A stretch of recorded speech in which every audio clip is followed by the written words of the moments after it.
top 10, or like not in any particular order, but top 10 TV series that I used to watch by Disney, but Disney probably would not like that. Probably not. Probably have my. And as soon as I pressed record, you started talking. Well, that's what happened. Hello, everybody. Okay. That's a special video. My son and I have been watching some YouTube videos. Imagine that. Yeah, about. And they're very nostalgic because they're about like kids' TV shows. Some were like the openings of cartoons from the 80s, and I remembered roughly half of them. Yeah. Some of them I was like, that was in the 80s? Okay, I don't remember that. Who came up with this? There's a bunch from the 90s, some from the 2000s. Which I grew up with. He was born in 2000, so he knows the newer stuff. Yeah. I was born in 72, and I know some of the older stuff. But what I wanted to talk about was some of the things that I used to watch when I would get home from school in the afternoons. I'd get home from like elementary school around 4 o'clock-ish, give or take. And about that time of day, they would run... And we didn't have cable. Let me start with that. We did not have cable at my house. We never had cable in that house. We've got cable now. But in the house I grew up in, we never had cable. So, I'm not going to be talking about Disney Channel and some of that stuff. Yeah. Of course, back in the day, when Disney Channel started, it was a pay channel. Yeah. Premium. I might make a video on what I watch as well, so... I might cover some of the stuff. He doesn't. I'd get home from school, and I'm talking like 4th, 5th grade, I think, and older. I wasn't allowed to stay home alone until I was like 10, 11, 12, somewhere in that range. Yeah. So, once I was able to stay home by myself, and I'd get home, and the phone would ring, and Mom would make sure I got home okay. I'd go, and I'd turn on the TV. Might make a peanut butter and jelly sandwich or something, but I'd turn on the TV, because I wasn't allowed to use the stove, so I couldn't cook. This was before we had our microwave. You're going to the dark ages. Told you it was the dark ages. But I would get home, and usually they would run a couple cartoons, and then they'd run a couple old sitcoms. And then I would watch a couple things on PBS.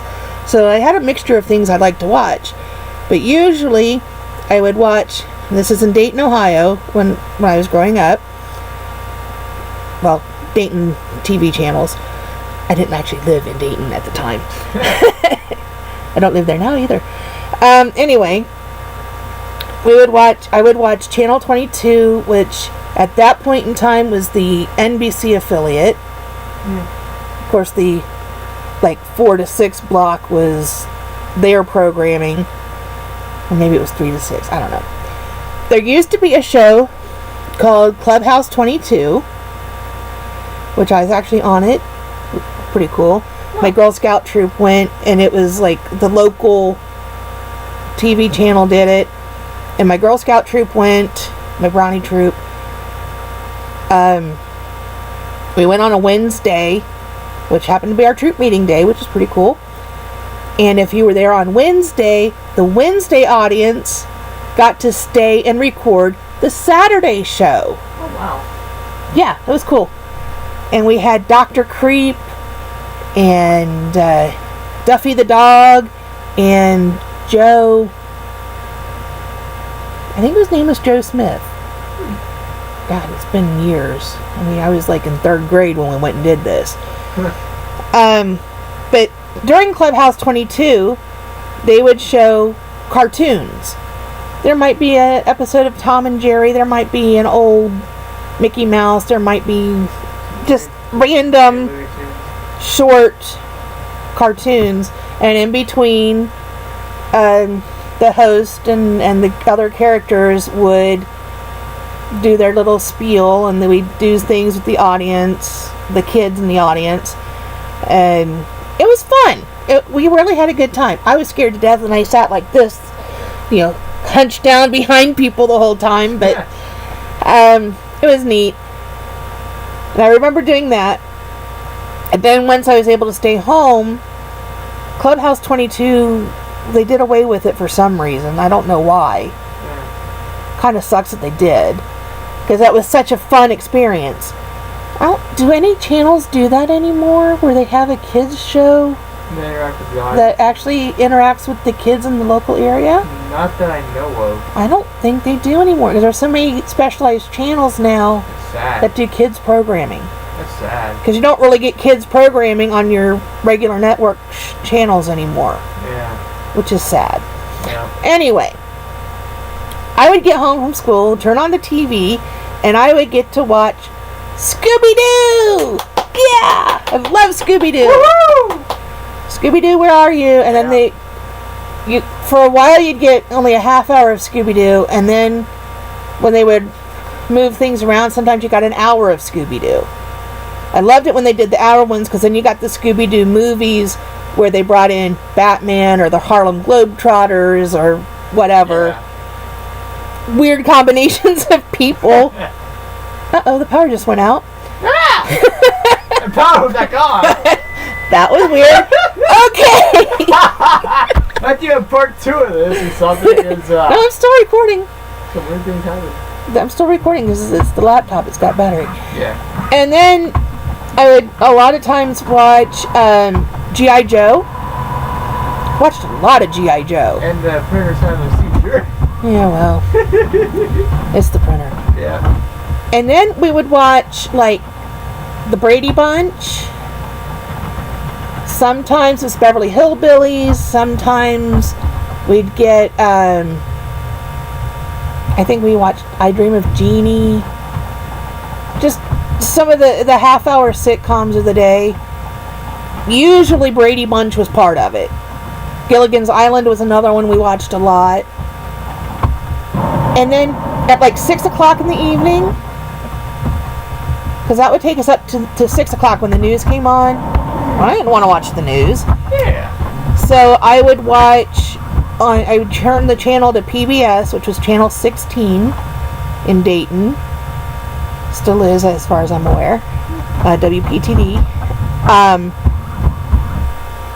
And I would watch 3-2-1 Contact, which I absolutely loved. It did a lot of science stuff. Think Bill Nye the Science Guy or Newton's Apple, but this was before those. And you had, I think, 3 main characters that were like young college age kids. The only one I can remember the name is Trini. I don't know why I can't remember the other ones. I remember one named Trini.